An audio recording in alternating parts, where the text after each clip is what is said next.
Welcome to another Lumbridge Knight guide for free-to-play OSRS. In this video, we're going to be returning to the melee combat skills.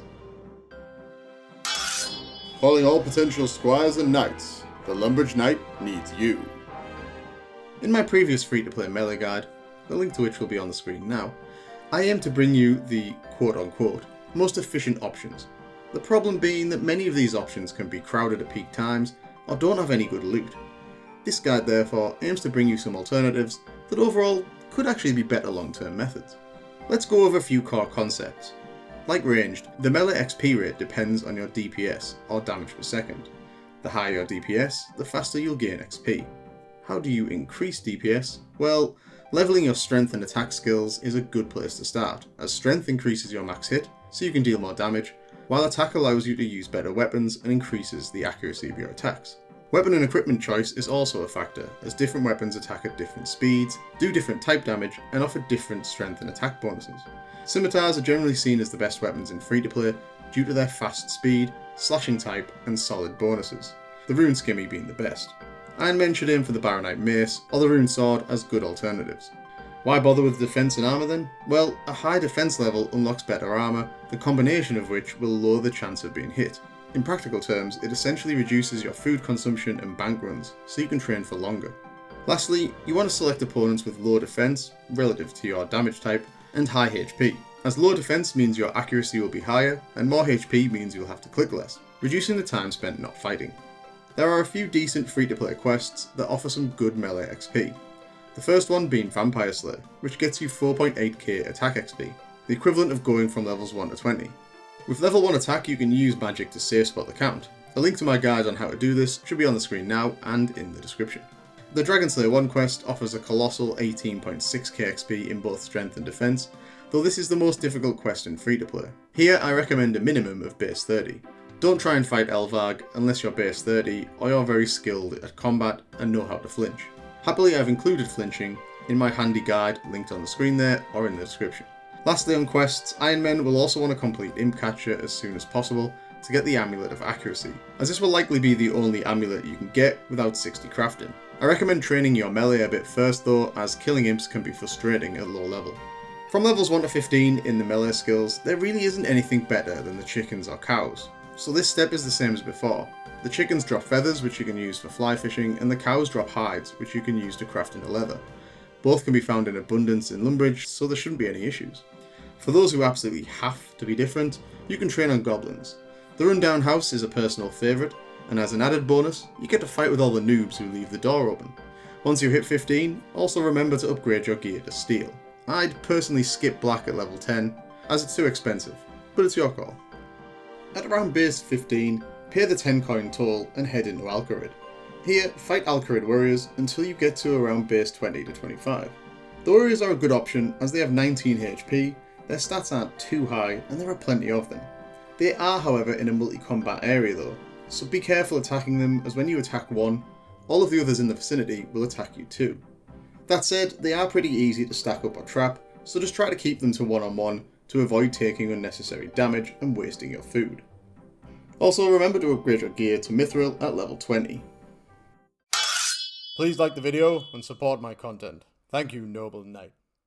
Once you are around base 25, you should head to the Barbarian village, namely the Longhouse, and battle barbarians, though make sure to be careful of Gunther as he's level 29. You want to focus on the barbarians who are level 17 or below, and the reason you want to do this is because they have between 18 and 24 HP, relatively low stats, there's plenty of them, and the cooked meat that spawns in the long haul is a free source of food.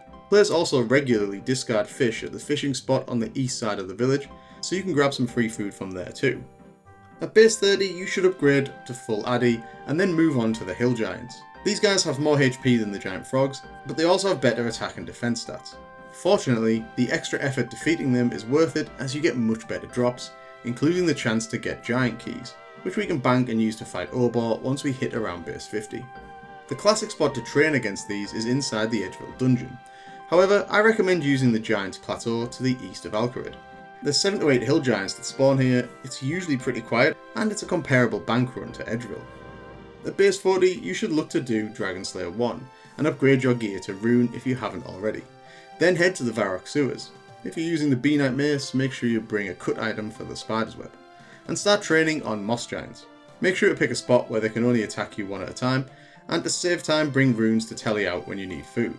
An alternative location, if you've done Dragon Slayer 1, is Crandor. There are only 3 here, but it's a single combat zone, so you can't get ganked by them. Moss Giants are pretty much the gold standard in terms of XP rate. They have 60 HP, lowish combat stats, and good drops that include the chance of Mossy Keys, which again we can bank to fight Bryophyta, the other free-to-play boss. For beyond level 60, I recommend using a combination of 3 options. The first is to use AFK methods. My recommendation, as in the previous guide, being the giant spiders in the 3rd level of the Stronghold of Security. As with any AFK method, keep an eye on your character, make sure you don't run out of food and die. Also watch for the aggro dropping after about 10 to 15 minutes. When this happens, they'll stop attacking you, so you'll need to move out of the area and back again. If you don't have full rune or are looking to AFK at a low level, the flesh crawlers on the 2nd level are a good alternative. Option 2 requires the Baronite Mace, so it's more Iron Man friendly, and this is to train on mind and body golems in the Camdozel dungeon. If you're using the Baronite Mace, you get a 15% damage bonus against them, which means that actually this is the best weapon in the game in that dungeon against golems. You can also buy a defense buff from Romano too. The only problem with this strategy is you must keep clicking all the time, so it's not very AFK. Iron Men may want to consider implementing this training method from about base 30 instead of the Hill Giants. When you hit base 70, you could mix it up and go fight lesser demons in Karamja. These guys have much better combat stats, but they do offer the chance of scoring a rune med. A better option is the old classic of training on Ogress Warriors. These girls offer much better drops in comparison, and are only a shade tougher. Overall, if you are aiming to 99 each of the melee stats in free-to-play, I recommend using a combination of the 3. AFK to maximise your gains, fight Moss Giants or Golems when you are prioritising XP over drops, and when you want to earn some cash, switch out for lesser demons or Ogresses. Doing a mix of the 3 should allow you a bit of variety and minimise the dreaded bane of all OSRS players, burnout. And that brings us to the end of this video. I hope that this guide for training your melee combat skills was useful. Please leave a comment with any feedback or questions, as I'm keen to hear them. And all that's left for me to say is I've been the Lumbridge Knight, peace out, and thanks for watching.